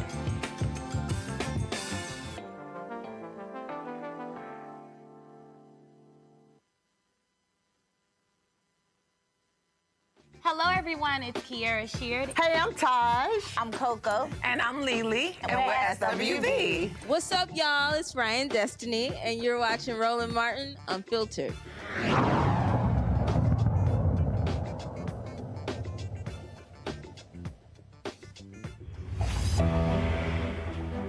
One of the most stressful days of my life was when this one got out. I chased after her as best I could, kind of fell over and broke my wheelchair. I was able to get back home and make a post. Within about 5 or so minutes, I had 3 or 4 different people coming to the rescue. One woman stopped traffic, just drove her right back to the house for me. It was a very emotional day. Over a period of 10 years, my neighborhood went from being almost 98% black to being 98% white. So all of a sudden, oh God, I'm the suspicious-looking black man. I posted on Nextdoor that I no longer felt comfortable walking in this neighborhood. The response I got was hundreds and hundreds of neighbors offering to walk with me. This experience moved me and changed the way I saw humanity. At Nextdoor, we come to work every day to help cultivate a kinder world. We want to make sure that everyone has a neighborhood to rely on. When we started this company, we felt that technology had an important role to play in bringing communities and neighbors together. We knew that having the support of your neighbors was critical. And when I found out I was becoming a father, I panicked. What am I going to feed this kid? I posted, hey, any other gardeners who might have extra soil, seeds, equipment, and they came up from everywhere.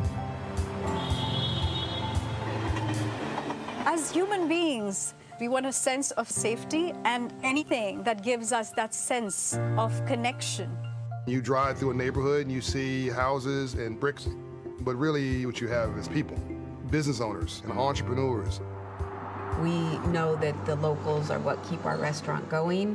When somebody says that they enjoy our restaurant, it brings us business. It's been really cool being able to cheer on your neighbors as they open up the next coffee shop. When Hurricane Harvey first hit Houston, I realized that Nextdoor was much more than just a day-to-day utility. It was a lifeline to the community. The neighbors have been using that Nextdoor app to coordinate evacuations. When the pandemic started, people did have the urge to help, but often they didn't know who to help or how. Our Nextdoor group took off explosively. Just after a year, we had over 1,000 members. Nextdoor evokes a sense of pride in your neighborhood, and we know that people globally are craving for that. We posted our music video on the Nextdoor app. A lot of people in the area liked it.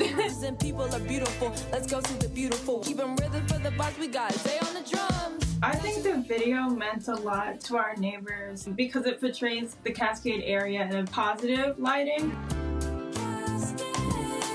At the end of the day, this is a business model about people and neighborhoods and communities. Wouldn't it be beautiful to connect Wall Street to Main Street and to do well and do good at the same time? It's going to be the legacy of 2020 that Nextdoor put neighbors together for a cause and then forever. Thank you very much. It often starts online, but we know that it continues into the real world, and that is the superpower of Nextdoor.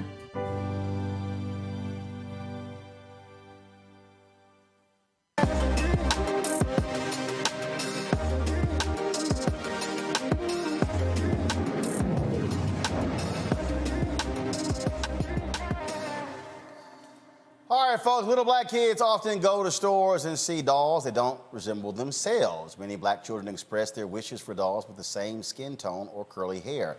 Mother-daughter duo, Ivana and Zoe, have created beautifully curly me dolls, books, and other merchandise to inspire confidence in our youth. All right, joining us right now for our segment is the two of them. How y'all doing? Hey, how are you? All right, then. Glad to see you. So, where did this originate from? So, whose idea was it? How did you start? So So when I was 6 years old, I did not like my hair, and I wished it was straight like my classmates. And so I did everything I could to help. And so, hearing my daughter say this to me, she actually came home from school and said, "Mommy, why is my hair not pretty like my classmates' hair?" And so that really broke my heart, because what mother wants to hear that their child feels less than, what they are? And so I did everything I could to help. And one of the things I did was buy her a black doll. And I really loved that doll, but she didn't have hair that looked like mine. I wanted a doll with curls and braids. And so when we went to the stores and couldn't find anything, I wanted to do something about it. And so Zoe decided she wanted to start a business, and of course I had to support her dream. All right, all right. So she wanted to start a business, but you were not going, girl, you want to do what?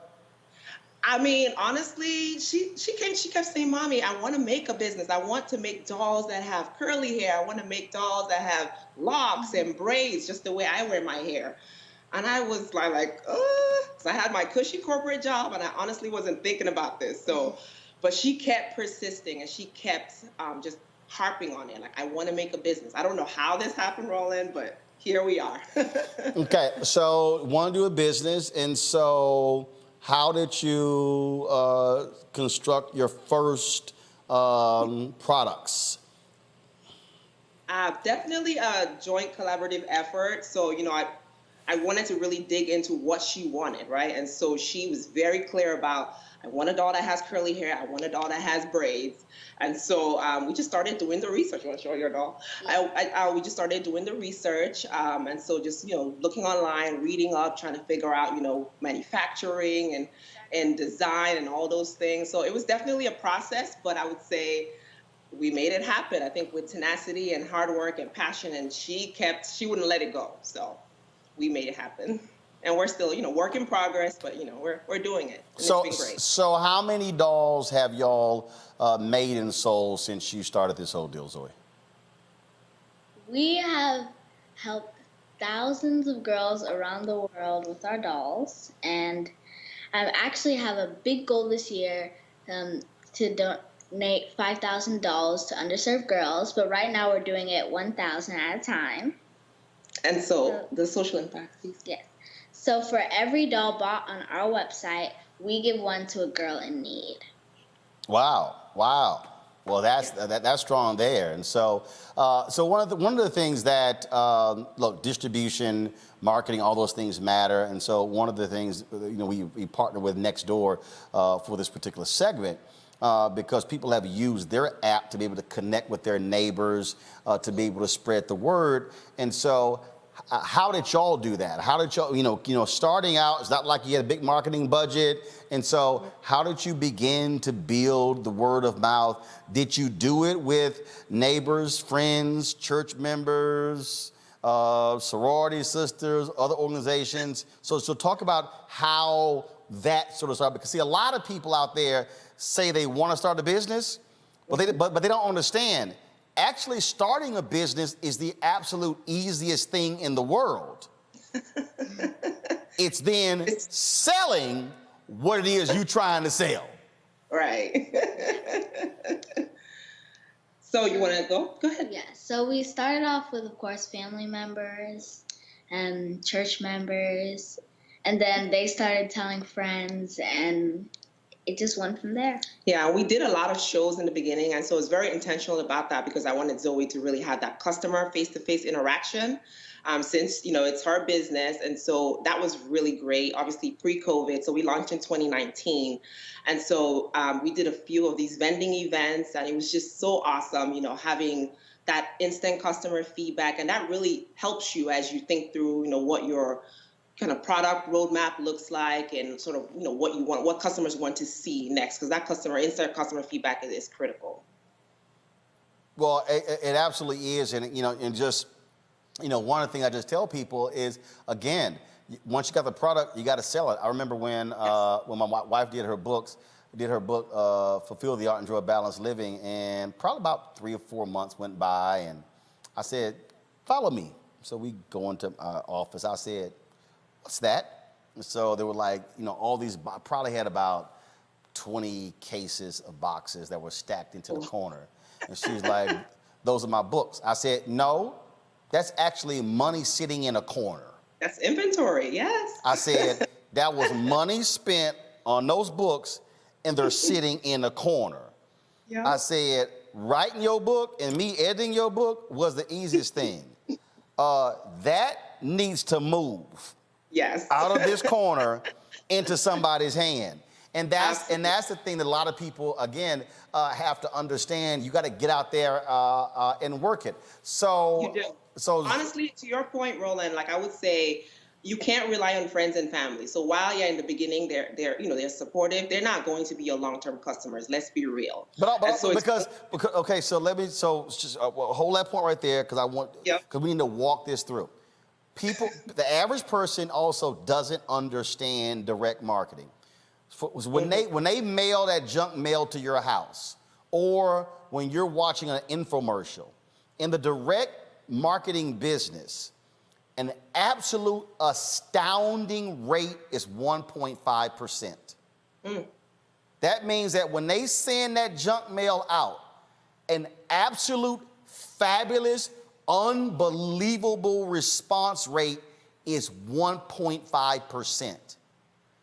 If 0.5 return buy the product, they're excited. So I say that because your point, people go, oh, I go to a church and we got 3,000 members, so we probably can sell $1,000. No. If you sell 30, that's a great day. And people go, okay, that makes no sense. 3,000, because it's the 1.5% rule. If you got 3,000 members of a church and you sell $50, you have far exceeded the market conditions in terms of what you normally should sell. And a lot of people don't get that. They don't get that. And honestly, that's the best way. That's proof of concept, right? When total strangers are buying your product, then you know you're in business. And I think for us, that's just been the greatest joy. So we're not relying on friends and family. You know, we're doing everything from digital marketing. So we goes live every week on our Instagram. And go ahead. We go live. I go on live on Instagram and Facebook and do story time with the dolls. So it's a great way to interact with customers and. Exactly. And we do email marketing, SMS. So, you know, we're always testing different things and just looking for ways to continue to reach our customers. Well, that's one of when the folks at Nextdoor reached out to us with their app, and then when I joined, I mean, it actually was pretty cool because there are people who literally live in your zip code who you connect with, and for people who are trying to be entrepreneurs, what they also have to understand, you got to use everything at your disposal. Zoe, what you just laid out is when you say I go live, I tell people that's free. Like that's free. And so how do you? And so what other social platforms are y'all on where you're constantly putting the word out? We are on Instagram, Facebook, Twitter, Pinterest, and TikTok at Beautiful Curly Me. So on all the platforms is Beautiful Curly Me? Yes, at Beautiful Curly Me. The only exception is Twitter, where the character limit, so it's at Beautiful Curly M on Twitter, but everything else is at Beautiful Curly Me. I got you. All right, then questions from my panel. I will start with, fine, Teresa, I'll start with you. Hi, so one, congratulations. I think my question is, how come this wasn't around when I was growing up? Because you didn't do it, Teresa. You weren't Zoe. You didn't do it. I do have a question. One, I think this is a phenomenal, just idea, and it's necessary. And I think coming from a young person like yourself, it's so essential, especially right now. So one of my questions is, are you working, with Mattel, and are you in toy stores? Tell us where we can pick up this beautiful doll. Well, we are currently on our website, beautifulcurlyme.com, and my books, Beautiful Curly Me and Say It, Show It, are on Amazon as well as on our website. Yes, so we are definitely direct to consumer right now, but the plan is as we expand, we'll definitely explore options in retail. But right now, beautifulcurlyme.com is the best place to go. So again, they are direct to consumer, meaning they get all of the money. They ain't trying to have a middleman. Okay, I'm just going to go. I said it. I don't care.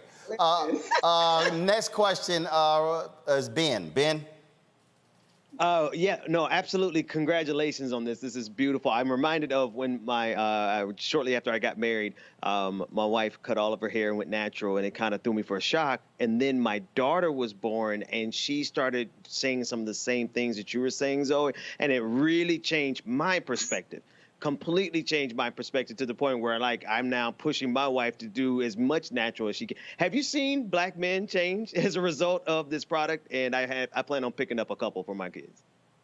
Oh, thank you. That's awesome. I would say yes. I totally resonate with that story with your wife going natural, because that was actually what happened with me. So when Zoe came and, you know, was like, "Mommy, why is my hair not straight?" At the time, I had a long weave, and no shade to anyone, but I had to lead by example. And so that's definitely something that we see a lot of, hear our customers say that their children are really helping them come into their own in terms of really embracing their natural beauty.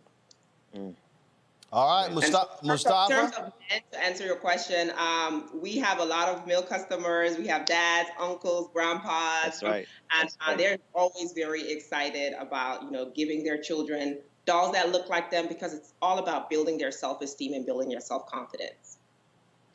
All right, Mustafa. Zoe, you inspire me, and I'm going to make sure that I purchase one also as soon as the show is over. I'm curious, and I had to pull my hair down to be in lockstep with you. I'm curious, which one of your dolls sells the best? I'm hoping you say the one with locks, but we'll see. Well, I mean, they're kind of the same. But usually it's Layla. Layla's getting a lot of love. She got a shout out on Oprah's favorite things last year, so she's been a little bit of a darling. But Anika is also awesome. She has braids, not locks. Locks is next, though. Okay. All right, then. Well, look, certainly good luck with it. Give folks the website again where they can check it out. So you can go to our website at beautifulcurlyme.com. And follow us on social media. I would love to connect with y'all. We also have a tribe of a community of moms on Facebook. And the other thing is, y'all don't forget, we're on a mission to donate 1,000 dolls this year or more. So for every doll you buy, we give one to a young girl. Foster care, underserved, and we've been partnering with a few local charities here in Atlanta, but we're also expanding nationwide. So every doll you purchase makes a difference. All right, then. We surely appreciate it. Thank you so very much for being part of the Marketplace, sponsored by Nextdoor. Thank you, Roland. I'm a huge fan. I appreciate it. Thank you so very much. All right. All right.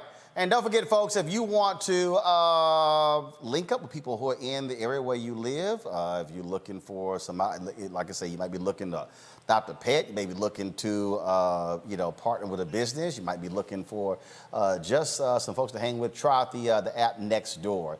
Millions of folks are on the app, and it is a great way to connect with people who are in your community. A lot of us, this ain't like it used to be where we knew all of our neighbors, and so this is the opportunity for you to actually get to know your neighbors. So be sure to download the app Nextdoor. All right, folks.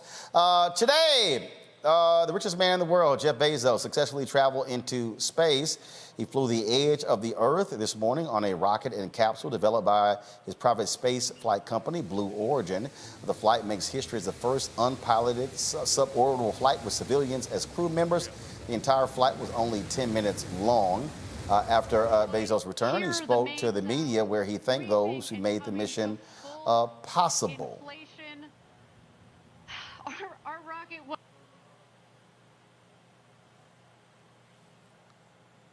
All right. I want to thank every Amazon employee and every Amazon customer, because you guys paid for all of this. So seriously, for every Amazon customer out there and every Amazon employee, thank you from the bottom of my heart very much. It's very appreciated. The history-making flight comes 9 days after Virgin Group CEO Richard Branson flew to the edge of the Earth on a rocket designed by his space tourism company, Virgin Galactic. Okay, question for you, Mustafa. Do you give a shit? My question is why? You know, $5.5 billion for Blue Origin. And then, of course, we had this billionaire space race that's going on. So I'm just like, they should get together if they are that interested in space. And then the other half of money that, if they weren't doing it as individuals, they could invest back into communities and make real change here on planet Earth. So, you know, somebody on YouTube is asking, why am I showing this? Because we're actually talking about it. And also today, Jeff Bezos announced that he was handing out huge checks, gave $100 million out to Van Jones, another $100 million to Chef Jose Andres for them to do work and support other charities as well. And so I'm putting this out here again because I'm still asking the question. Does it matter to you, Teresa? Is it of interest? Is there value? Just your thoughts. I think it's a nice distraction. You know, billionaires going into space. I can't tell you how many Democratic emails that I receive from candidates saying billionaires are going to space while poverty is continuing. So I think it was a helpful conversation for them to help raise money. But again, we have so many issues going on right now that, you know, billionaires flying into space, you know, spending money in technology, I think was, you know, part one in another phase. You know, yeah, this video clip is so interesting. But I think that the question, you know, do we care? Of course we care how billionaires are spending their money. So if they're going into space, great. You know, I don't think it's a whole session about it, but thank you for giving Van Jones $100 million. I'm looking forward to seeing how that trickles down to communities. Now, here's the deal. So a lot of people were saying taxpayer money was wasted. NASA said no. Billions were not, taxpayer money was not spent on Blue Origin. But this was a quote that came from one of the folks with NASA. Are there billions of federal dollars going into what Jeff Bezos did today? No. Has the federal government put significant amounts of money, somewhat under $1 billion, in a variety of areas for Blue Origin? The answer is yes. Absolutely. I'm thinking about also the fact that we have subsidized Amazon. Some of their lowest paid workers need welfare. Jeff Bezos has managed to get away with not paying taxes, a lot of taxes, as much as you would expect a billionaire to pay. He should be thanking the taxpayers for that, but he also be thanking his employees by paying them a livable wage and letting them unionize and best from Alabama instead of running programs against them. I'm not here for billionaires to colonize space, because we saw what they did when they colonized this planet. So they need to stay where they are and let the people handle these types of things, because billionaires have shown that they have no interest in the people. They have the interest in their bottom line. So what about Mustafa? The $100 million going to Chef Jose and Van Jones? Well, you know, I have no problem with either one of those folks, you know, if they're going to utilize the dollars in the right way. But here's the problem, is that if you look at the billionaires who have been giving these huge amounts of money away, none of it has gone to frontline organizations that are actually on the ground doing the work. So when you operate from that paradigm, it's very similar when we had enslaved people in this country, where you always had this middleman in between, you know, who's keeping everything in check and then doling out what they thought that folks needed. And so, you know, we just got to understand these paradigms, these old paradigms that folks continue to work from, that never builds capacity inside of the organizations that are actually doing the work. Now, I will say this here. You do have, of course, the dollars that Bezos' ex-wife has given out. A lot of that money has gone to HBCUs that has dramatically increased the endowments of the HBCUs. Teresa? She has been doing incredible work. I even think whoever, you know, is ahead of the philanthropy and development has taken a crucial eye to some of those grassroots organizations that Mustafa is talking about. Because again, if we keep putting money into the pot of safe organizations, we will never start to see the matriculation of a great necessity of what some of these smaller organizations are doing that can better the community, that can better the landscape around them. So yes, she's doing incredible work, and I'm just looking forward to seeing more of what she's doing, or maybe trickling to her husband to do the same efforts in different ways. All right then. Well, look, billionaires having fun. I still haven't heard from somebody why this actually matters. Like, what does it do? It's like, what's next? So I'm just curious. A leader of the Proud Boys pleads guilty to vandalizing a Washington, D.C. historically black church. That's right, folks. Henry Enrique Tario pled guilty to 1 count of destruction of property and 1 count of attempted possession of a large capacity ammunition feeding device. In December, he and other members of the far-right extremist group stole a Black Lives Matter banner from the Asbury United Methodist Church and burned it. Prosecutors say Tario posted after burning the banner on social media. He was arrested on January 4th when he returned to D.C. 2 days before the Capitol insurrection. The 36-year-old faces a maximum sentence of 180 days in jail and a $1,000 fine for each offense. His sentencing will take place on next month. Good. All right, folks, testimony continued today in the trial of serial predator Ed Buck. When a 4th victim took the stand to describe his encounter with Buck, he testified that the wealthy white Democratic donor called him a nigger and white trash since he's of mixed race. He also described one incident where he became unconscious from the drug use and woke up to Buck performing oral sex on him. His charges include running a drug den, persuading others to travel for prostitution, and providing fatal doses of methamphetamines to Jamel Moore and Timothy Dean. He faces life in prison if he is convicted. All right, folks, I gotta ask y'all this here. This story just popped up. So Deion Sanders is the head football coach at Jackson State University, and Deion is Deion. Well, at the SWAC Media Day, Deion took offense to a reporter calling him by his first name. This is the story from the Jackson Clarion Ledger.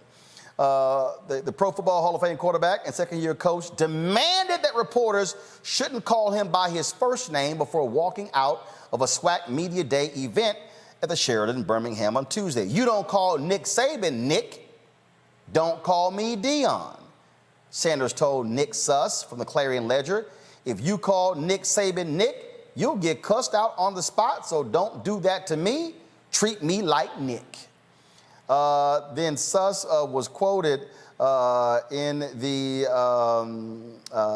was quoted here as saying, when I interview people, I call them by their first name, whether it's someone I've been working with for years or someone I'm talking to for the first time. This is true of the coaches and players on the Ole Miss beat, the coaches and players at Mississippi State and Southern Miss when I help out covering their teams. And as recently as January, even Sanders too. Suss says Suss has referred to Saban and the football coach of his Ole Miss beat, Lane Kiffin, by their first names, along with the Bulldogs national championship baseball coach Chris Lemonis. What do y'all make of Deion saying, don't you call me Deion, you call me Mr. Sanders if you just met me? Put some respect on that man's name. He asked you once. I mean, don't make him ask you twice. He'll walk out, right? Well, and that's the deal. I mean, Teresa, here's the deal. If the guy says, don't call me by my first name, call me Mr. Sanders, and then you do it a second time, he gonna walk the hell out. I mean, he gave you a directive, and I think if that journalist really wanted to ensure that he was getting cooperation and an answer for his story, then he should have abided, not go through the history of, well, I called Nick, and we don't need all that. So just call him by his first name. I mean, call him by his last name. Mustafa, is Deion bringing too much drama? Deion knows how to work the media. Deion knows there's no such thing as bad publicity. So I totally get that there is a history with white folks, in many instances calling us by our first names or other names that they've used. But at the same time, I also understand the marketing game. And I just hope he has a winning season. That is too funny. And so that was, I did see this one tweet where somebody said, if you're talking about the SWAC in July, Deion is winning. Yeah. That's how they put it. So he's like, if we're talking about the SWAC in July, because also at the same news conference, Deion Sanders went off. Let me see if I can find it. Deion Sanders went off in the news conference complaining about the media not giving HBCUs enough media attention. This is what the Undefeated posted. Listen. Not only do you expect us to win, but we expect to win. We're the only team in the country that people expect in the first year to win it all. I agree with that. The expectations are high. You brought in that level of expectation there. What have you learned? This is a broader question. What have you learned about black college football? I know you went to Florida State and FAMU was right there, but now, day to day, you're in the trenches. In the trenches, we need to do better in all fronts, every front, not only on the field, but off the field. That's where it starts. In the last 5 years, we've only had 12 guys get drafted in the NFL. So if I go around each table, we have 12 in the SWAC now. If I go around each table, I'm pretty sure, even if we just took the 2 at each table, what's that? Do your math. 24. 24. So that means 24 kids should be getting drafted. So what's the problem? So that means the exposure has to play a part. So if we have at least 2 from each team to get drafted, that means we're not getting the right exposure. So that's on y'all, and that's on us. Not y'all in person, but that's on ESPN. We have TV One and we have BT. Where they at? But we black, we keep it at 100. Where they at? I got time. I got time. We thought, you work for ESPN, and thank God we're not on ESPN 14 like we were. Now we're on ESPN and ESPN2, which we're going to be for the Orange Blossom Classic, and we're thankful. But we're not going to settle with that. We have a wonderful commissioner of the SWAC, and he's doing some wonderful things to give us those platforms. So if everyone has at least 2 guys that can go pro, what's the problem? Exposure. We got to do a better job at that. You called out TV One and BET. Well, TV One's black-owned. BET is not owned by Viacom CBS. Got to get your Ben. What Deion speaking truth? Absolutely speaking the truth. I mean, and then I also, not just the truth about the exposure and the coverage and how difficult it is to even see an HBCU game. Shout out to I think what he mentioned, ESPN2 is like the only channel I can catch a Bethune-Cookman University game on sometimes. And I agree with him. But also the fact that he's bringing light to this and pressing the media issue, like Mustafa said, this is really a win for HBCUs because we need to be sending our top talent to schools who know how to treat our top talent like they are.